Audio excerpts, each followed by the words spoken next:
Good news, everyone. Evil GNC here, welcoming you to another Lost Club conversation.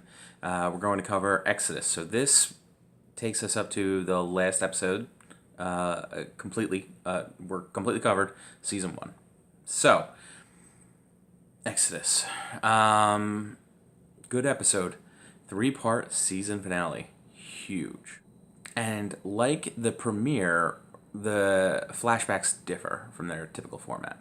So we're no longer having these one-off, character-driven backstory flashbacks. So let's say it focuses on Jack or Kate or whoever. No, these are rotating. Throughout all 3 episodes, with different characters and sometimes multiple different sections of backstory. So like there's 2 different parts to Michael's backstory presented in this. He might be the only person with multiples. No one else is springing to mind, but yeah, I mean maybe they have like little flashes of scenes here and there, and then they kind of like gather on the plane. In the current plot line, the call to action, as it were, is Rousseau. The French woman comes and she tells all of the survivors that there's this black smoke thing going on, and she heard the others were coming to take them on in some kind of war-like thing. Only 3 choices. Run. Hide. Or die. And when that happened with her, they killed everyone except for her and stole her baby. So, they're trying to figure out what to do. So the basic plan boils down to 3 things. 1, they got to launch the raft as soon as possible. So they get everyone moving on that. 2, they got to move everyone into the caves so that they're more easily defended. 3, they're going to figure out how to get into the hatch. So despite Saeed's earlier protests about getting into the hatch, he thinks it's a bad idea because if it was really meant to be opened, there would be like a handle on the outside. That's his perspective. Seems like a weird thing. It's one of those things that sounds scary and ominous, but it isn't really. Like, the door doesn't have a handle on the outside. It was never meant to be opened. Well, maybe not from the outside. Maybe that means it's extra fucking secure.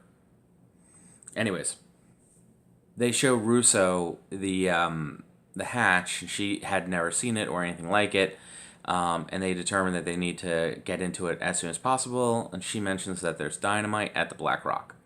So I haven't mentioned this, but the Black Rock has come up a couple of times in conversation throughout the season, and I remember when I first watched it, it was like one of these big mysteries, like what's the Black Rock? What's the Black Rock? And I do remember that being a mystery, but like I know what it is, so it's not like it's a shock to me that it's a boat. It's a ship actually that is stranded like a couple miles inland, under the presumption that, or we're operating under the presumption that some sort of tsunami brought it in and crashed into the island, and that's that. Arts, the character was introduced maybe an episode or 2 ago. He's a science teacher and wants to come along with them because he knows how to handle dynamite, he says. So they go off to do that while the boat is being launched. I'm glossing over a couple points I want to talk about. So Jack has this awesome moment with Sawyer in which he gives Sawyer a gun because it's going to be the last time they ever see each other, he expects. And, maybe they'll need the gun for various reasons on the raft. Sawyer suspects that Jack thinks maybe they'll have to kill each other, to save, like, suffering, and Jack doesn't refute that. And so maybe that is a possibility, that he's giving this to them as, like, an act of kindness in the, scenario in which they're stranded at sea or somewhere else and they need to end it painlessly as possible. Interesting twist.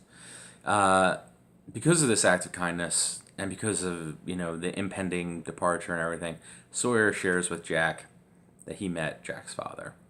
But he does it in a way that it's not confrontational. Like he says, I met this other doctor who had a son about our age, and you know, it explains who he is, and then he says his name, Cameron, which is uncommon enough that Jack knows it's his father, and all the other story, parts of it line up, and Jack just gets to have this moment of like catharsis before he goes off to try and get the dynamite from the Black Rock. So they all meet up, and they are going for the dynamite. And while they're out, Russo takes them to the Black Rock. When they get to the Black Rock, she's like, "Okay, you guys are here. You're good. I'm getting out of here. I don't want anything to do with this bullshit."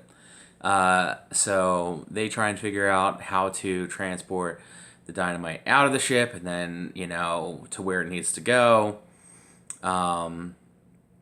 Arts is telling them how dangerous the dynamite is and how it sweats and becomes explosive, blah, blah, blah. And then the dynamite explodes and he gets blown apart literally all over everyone.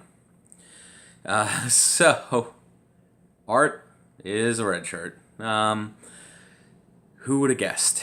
As, less attractive actor than anyone else in the show is a red shirt. Shit happens. When they're transporting okay, so while they're doing this, the boat is being launched. And really, I'm just going to skip ahead a little bit with the boat. The boat, nothing really happens. Like, they lose a rudder, but then they recover it and reinstall it. No fuss, no muss. The only thing that really happens with the boat is that night they get a radar blip, and it's these people that come and kidnap Walt. Only the thing is, we're gonna have to take the boy. What'd you say? They leave everyone else for dead in the water with the raft burning. So, that's that's that as far as that plot line goes. That's all we know is everyone's in the water, left for dead, and Walt has been kidnapped, and the raft is burning. Back to the mainland survivors, and Shannon is throwing a fucking fit because she wants to save Boone's clothing because someone's gonna need it. Really, it's the only thing that reminds her of Boone or whatever. Shannon's just fucking annoying. Like, she can't take 2 trips. They've portrayed this like a 20-minute hike. Now, don't get me wrong, I'm not saying that isn't annoying or whatever, but come on. So, Shannon gets help from Sayid, and while that's happening, Charlie's trying to help Claire with the baby, and Rousseau gets back, and she's like, "Hey, go get Sayid, we need help, they're coming here." I forget what she says. Charlie runs off to get Sayid, and she knocks Claire out and takes the baby. So, Sayid and Charlie get back. They realize what's happening. Son takes care of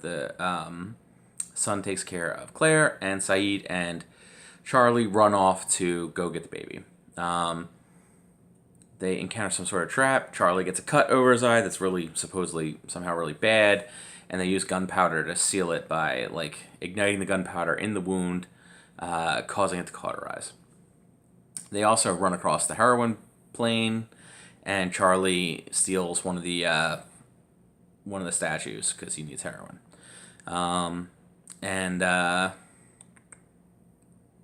They meet up with Rousseau, get the baby back. Kind of no fuss, no muss. It's really weird. And then they return it to Claire. She's real happy. They incidentally name the baby Aaron, like, sporadically in this process. Like, the baby's already gone, and she's like, "Get my Aaron back! Get my Aaron back!" Aaron, you done fucked up. Got kidnapped by a crazy French lady with hairy legs. Ooh. So, the main thread is they get they're transporting the dynamite back. They encounter the security system thing.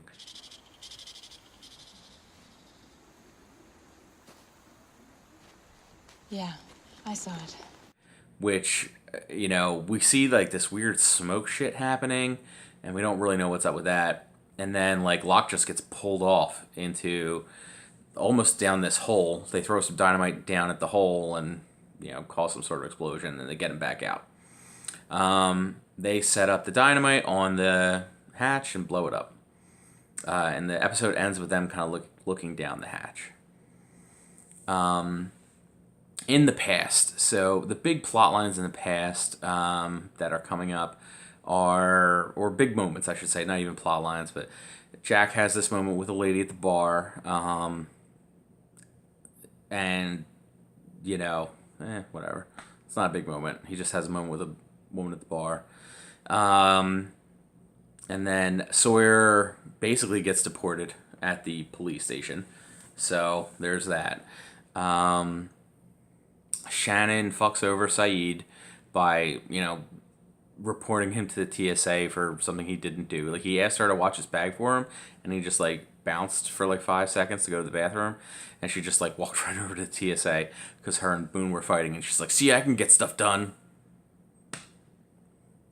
Fucking Shannon. Charlie, they reintroduce his heroin addiction at this point in the flashbacks, and then also, and this is I think the biggest thing that really happens. You see an extended flashback with Hurley, multiple scenes. He has plugged all kinds of different alarm clocks in. It has battery alarm clocks and all this kind of shit just so he'll get up. They all fail. He's driving to the airport. The car breaks down. And at each point, a number is also associated with that. You know what I mean? So, the clocks fail at whatever time. It's one of the numbers. The mileage on the car is whatever, 0840 or whatever the number is. It's one of the numbers. And he eventually, is sweating his ass off, finally gets to the plane and sits down. He doesn't, notice these last couple of numbers, or at least not consciously. And that's pretty much it. Those are the past plot lines that I thought were interesting and important. One of the big things that happens in the 3-part episode is this conversation between Jack and Locke. It's a very, Locke gets to, again, the heart of the matter between him and Jack is that he is a man of faith and Jack is a man of science, and so that's why they come to a head. He says to Jack, you will understand, this island brought you here for a reason. There is a destiny. Now, he's talking about the island in much the way that people now kind of talk about I need to get my scare quotes in. Much the way that people talk about the universe, right? So, as if there's this nebulous conscious that directs people, or the way people sometimes talk about fate. You know what I mean? I trust the universe, I trust fate, or whatever. And several other characters talk about their relationship with fate. Some people discuss whether or not they feel like they're being punished for, the lies they've told in the past and those kinds of things, even though they have similar objectives. Because Locke trusts fate. Locke trusts things around him to work out for him, whereas Jack doesn't. He's operating from a place where he's not trusting of other people's motivations. He's not trusting of, what's going on around him. And so that is the big fundamental disagreement between these two characters. The monster. We basically see that it's somehow related to this black smoke stuff. It's all very fast, but there's a moment right before they get attacked. Jack sees this trail of smoke, but it's moving. It's not like it's flowing from the ground up. It moves horizontally. And he looks over at Kate and he's like, did you see that? And she's like, yeah, I saw it. What the hell was that? And so right after that, we see this, Locke gets attacked. And we have all these weird horn mechanical sounds happening, and there's a tree uprooted, so this thing's super powerful, but we don't actually really see it. Everything's very fast. Everything's, you can't really take a moment to see what's going on. Locke actually looks scared. I will say that for this. Locke actually approaches the perspective of the monster, and he looks really happy about it, but then a tree gets uprooted next to him. He falls kind of back. and he just looks terribly frightened. So, you know, maybe for a moment he doubted, is what I'm thinking there, is what happened. You know, and in that kind of situation, you would certainly understand why someone would doubt what's about to happen to them, especially, you know, everything's going on right there. So that's the season, guys.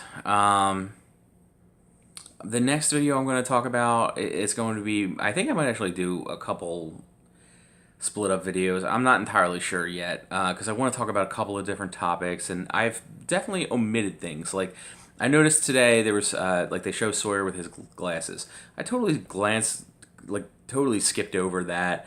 I skipped over a couple of other, like, neat character moments that I want to hit on and you know, talk to you guys about and geek out on, and, you know, what does this mean? And I wish I had talked to you guys more about the Black Rock, because it's really super interesting, and I remember being, like, confused and amazed by the Black Rock, and expecting a lot of things, and expecting a black fucking rock and not a ship, and to find a ship in the middle of the jungle is astounding. It's really fucking astounding. The mysteries and the intrigue of Lost cannot be undersold. It's so interesting. So I'm going to do a couple more videos. They'll premiere later this week. One or two. I wouldn't expect much more than that. And then I'm going to take a couple of weeks off.